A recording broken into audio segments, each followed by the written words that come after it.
Halo teman-teman yang menonton video saya hari ini. Kali ini saya bersama dengan narasumber yang bisa dibilang teman tongkrongan saya depan rumah. Bisa dibilang abang satu ini umurnya lumayan jauh, jadi dia sangat mengerti apa itu namanya politik. Jadi kita tanya langsung aja ya pada narasumber kita. Bang, kenalin dulu dong bang, nama lu siapa bang?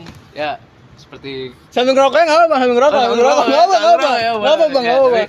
Ya, Coba kenalin dulu nama siapa bang? bisa dikenal mungkin nama panggilan ya, nama Iya. panggilan. Ya, saya biasa dipanggil Bayam Sore. Bayam Sore, kenapa tuh bang? Karena saya suka filosofis. Oh, filosofi, oke. Nah, jadi di tongkrongan tuh saya suka memberikan filosofis gitu.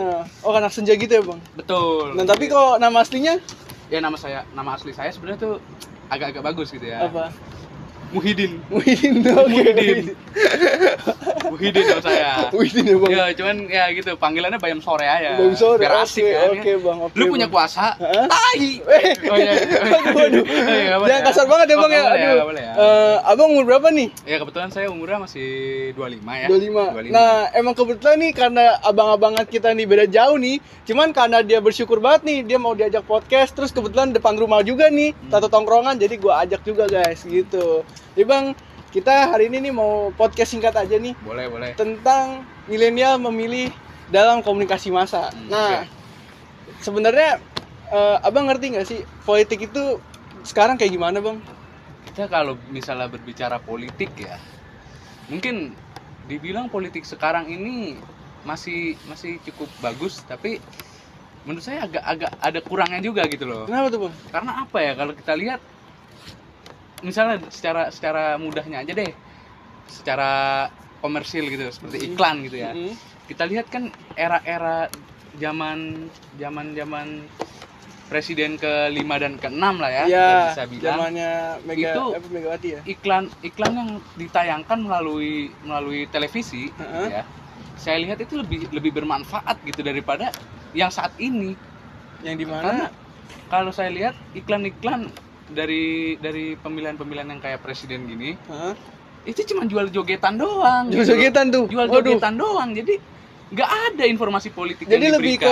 ke gimana tuh? Lebih arah lucu-lucuan jatuhnya Iya, bang. jatuhnya ya memang kita bisa bilang ini generasi milenial ya. Cuma milenial ya jangan sampai harus seperti itu juga gitu. Jadi kita nggak ada kesan politik yang lebih serius lagi gitu. Jadi menurut abang ini terlalu agak bercanda banget nih. Terlalu bercanda gitu kalau bisa dibilang. Nah bang, kita kan sebenarnya tinggal di daerah Tangerang nih bang.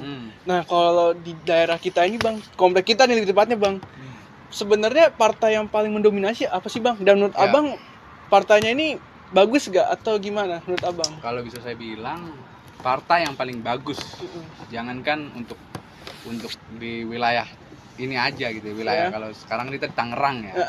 Tapi kalau misalnya kita mencakup keseluruhan, saya bisa berani bilang PDI Perjuangan sih nomor satu. Nomor satu bang. Saya bisa bilang.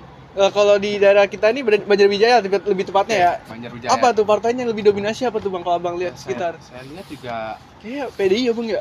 PDI ya bang ya daerah kita ya bang ya. Cuman memang kalau misalnya para apa ya, ibaratnya saya bilang para calon anggota legislatif ini yang sekarang pakainya kayak spanduk itu, saya lihat memang udah beragam gitu ya. Jadi bukan hanya PDI Perjuangan saja, tapi udah ada PKS, Perindo, Gerindra, sudah lumayan banyak lah.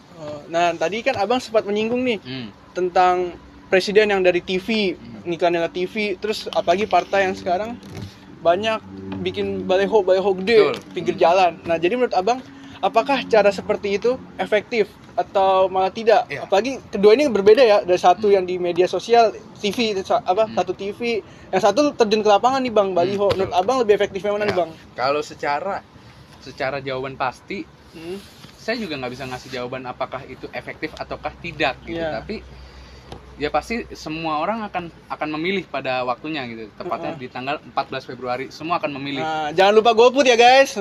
Jangan dong. Jangan GoFood ya guys, maaf, jangan GoFood. Ya cuman ya kalau kita berbicara hal seperti itu kan semua pasti memilih, tapi pertanyaan sebenarnya adalah apakah mereka mengerti apa yang mereka inginkan gitu loh. Karena kan apa yang kita pilih adalah wakil dari rakyat ini gitu loh. Mereka adalah pemimpin lah ibaratnya kan. Jadi mau itu iklan seperti apapun ataupun langsung terjun ke lapangan, ya pengaruhnya pun tetap pasti ada gitu. Dan yang diharapkan adalah kita mengerti, bukan sekedar menerima apa yang diberikan di awal. Contoh lah, kalau untuk yang secara terjun ke lapangan gitu ya, kebanyakan kan kayak bagi-bagi sembako. Iya, gitu kan. sembako. Itu, menurut saya apa ya, kalau cuma sekedar bagi-bagi sembako dan orang jadi memilih dia, ya dia nggak tahu kinerja yang akan dia lakukan seperti apa, yang akan dia coblos nih misalnya ya, kinerjanya seperti apa, apakah akan membantu masyarakat atau malah meresahkan. Ya, takutnya gitu ya Bang. Takutnya ya? seperti itu.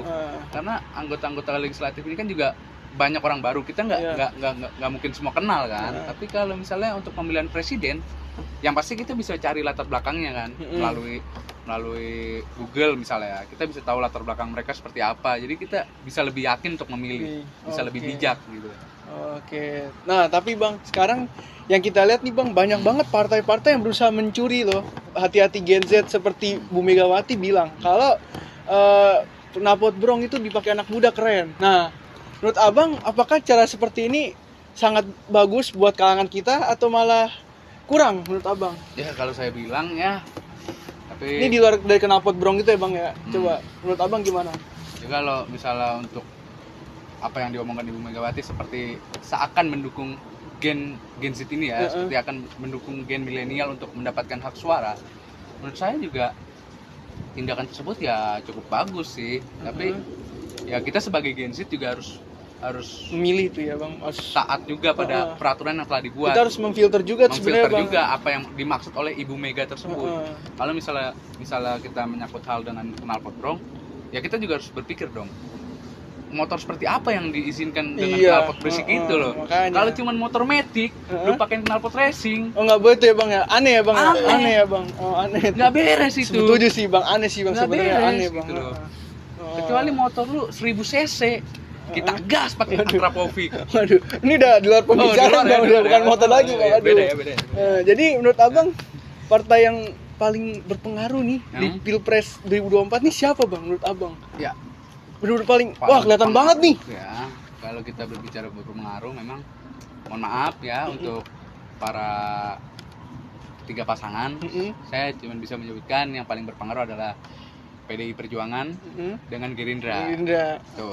Karena memang dua partai inilah yang menurut saya memang udah teratas lah di Indonesia ini gitu loh. Banyak lah yang pasti mengetahui lah partai-partai itu. Iya sih, udah jadi fakta juga sih banyak sih Bang ya. Makanya itu. Oke. Udahlah Bang Muhyiddin, makasih banget sudah diajak aman. podcast iseng-iseng kita nih ya Bang ya. Siap.